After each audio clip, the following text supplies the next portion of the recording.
نحمده ونصلي على رسوله الكريم أما بعد فأعوذ بالله من الشيطان الرجيم بسم الله الرحمن الرحيم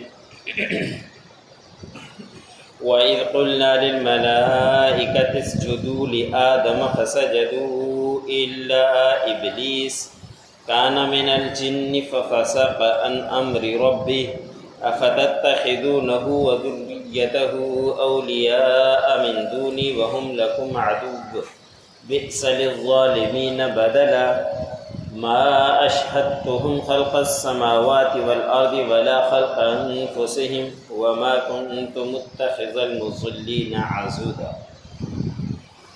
سورۃ الکہف کا درس چل رہا ہے۔ اسی سورت کی آیت نمبر 50 سے لے کر 51 تک تلاوت کی۔ ان آیتوں کے اندر اللہ رب العزت نے تکبر کا انجام بتلایا ہے، اور اس سے پہلے رکوع کے اندر بھی جو مسلمان اور کافر کے دوست آپس میں تھے، ان کے جو کافر تھا باغ کے دعویٰ کیا کرتا تھا، اس نے بھی تکبر کیا، تو اسی کی نسبت سے یہاں اللہ رب العزت نے شیطان مردود کے متعلق بھی بیان فرمایا کہ اس نے بھی تکبر کیا، اور تکبر کا انجام بہت ہی برا ہوا کرتا ہے۔ تو اس کافر کے تکبر کی وجہ سے پورا باغ تباہ ہو گیا، تو اس شیطان نے بھی تکبر کیا، تو اللہ رب العزت نے ان کو جنت سے نکلوا دیا۔ اور پھر یہی دشمن ہمارے لیے بھی ہے، اس لیے اللہ رب العزت نے فرمایا کہ شیطان کو ہرگز تم اپنا دوست مت بناؤ۔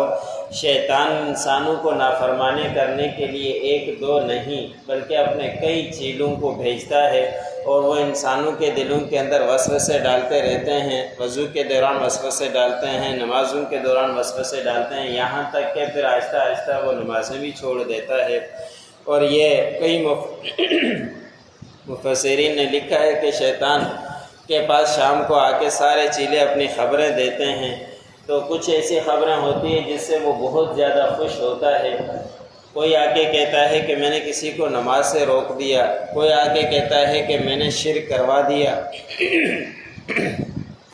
کوئی آ کے کہتا ہے کہ میں نے میاں بیوی کو تھوڑا تھوڑا لڑوا کے یہاں تک کہ ان کا گھر تباہ برباد کر دیا۔ تو ایسی باتوں کے اوپر شیطان اتنا خوش ہوتا ہے کہ اسے گلے لگاتا ہے کہ آپ نے بہت ہی اچھا کام کیا، اس لیے کہ میاں بیوی کا الگ ہونا یہ صرف دو کا مسئلہ نہیں ہے، پورے خاندانوں کا مسئلہ ہوا کرتا ہے۔ تو ایسی چیزیں ہیں کہ شیطان ورگلاتا ہی رہتا ہے، گمراہ کرتا رہتا ہے، تو انسان کو شیطان کے باتوں میں ہرگز مت آنا چاہیے۔ اس نے تکبر کیا۔ جب اللہ رب العزت نے فرمایا کہ سجدہ کرو آدم علیہ السلام کو، تو سب نے سجدہ کیا تھا، مگر شیطان مردود نے سجدہ نہیں کیا، اور صرف تکبر کی وجہ سے اس نے تکبر کرتے ہوئے یہ کہا تھا کہ میں آگ سے پیدا کیا گیا ہوں، اور آدم کو آپ نے مٹی سے پیدا کیا ہے، مٹی کو اوپر پھینکو تو نیچے آتی ہے، اور آگ کو نیچے جلاؤ تو اوپر جاتی ہے، تو میں ایسے شخص کو ہرگز سجدہ نہیں کر سکتا۔ اس نے تکبر کی وجہ سے سجدہ نہیں کیا۔ تو اللہ نے فرمایا کہ وہ اپنے پروردگار کے حکم سے اس نے نافرمانی کی، تو پھر راندہ درگاہ ہوا۔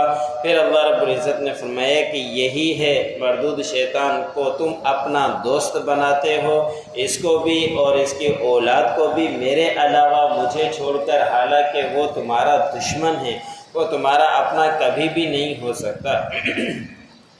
مفسرین نے ایک واقعہ یہاں مختصر لکھا ہے کہ ایک شخص بزرگ تھا، اللہ والا تھا، وہ شیطان کی باتوں میں نہیں آیا کرتا تھا۔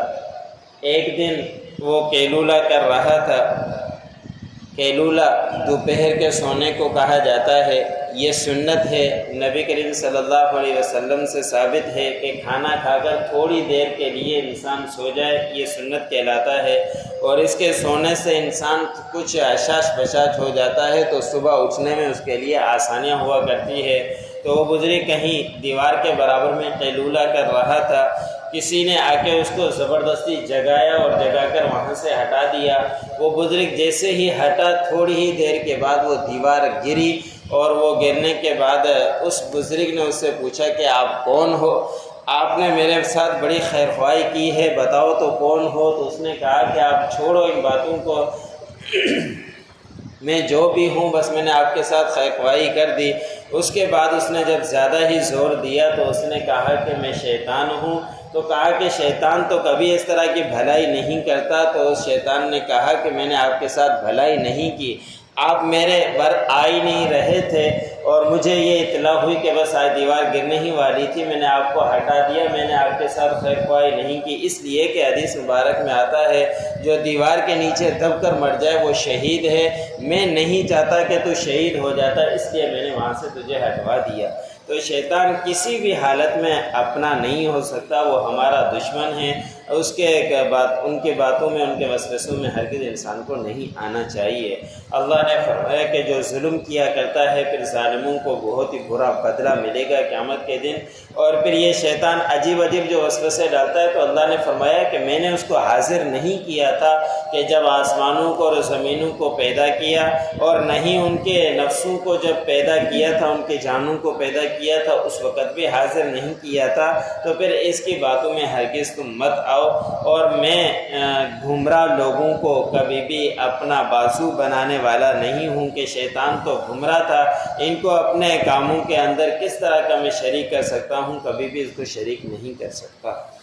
وَإِذْ قُلْنَا لِلْمَلَائِكَةِ اسْجُدُوا لِآدَمَ فَسَجَدُوا إِلَّا إِبْلِيسَ، جب ہم نے کہا فرشتوں سے کہ سجدہ کرو آدم کو، بس انہوں نے سجدہ کیا مگر ابلیس مردود نے، شیطان نہیں کیا۔ کان من الجن، اور تھا وہ نافرمانوں میں، جنات میں سے، ففسق عن امر ربہ، بس اس نے اپنے پروردگار کے حکم کی نافرمانی کی۔ افتتخذونہ وذریتہ اولیاء من دونی، کیا بس تم بناتے ہو اس کو اور اس کی اولاد کو دوست میرے علاوہ؟ وَهُمْ لَكُمْ عَدُوٌّ، وہ تو تمہارا کھلا دشمن ہے۔ بِئْسَ لِلظَّالِمِينَ بَدَلًا، بہت ہی برا ہے ظالموں کے لیے بدلہ۔ مَا أَشْهَدتُّهُمْ خَلْقَ السَّمَاوَاتِ وَالْأَرْضِ، میں نے ان کو حاضر نہیں کیا تھا آسمانوں کو اور زمینوں کے پیدا کرتے وقت، وَلَا خَلْقَ أَنفُسِهِمْ، نہیں ان کو ان کے جانوں کو پیدا کرتے وقت، وَمَا كُنْتُ مُتَّخِذَ الْمُضِلِّينَ عَضُدًا، اور میں نہیں ہوں بنانے والا گمراہ کو اپنا بازو رکھتے بازو۔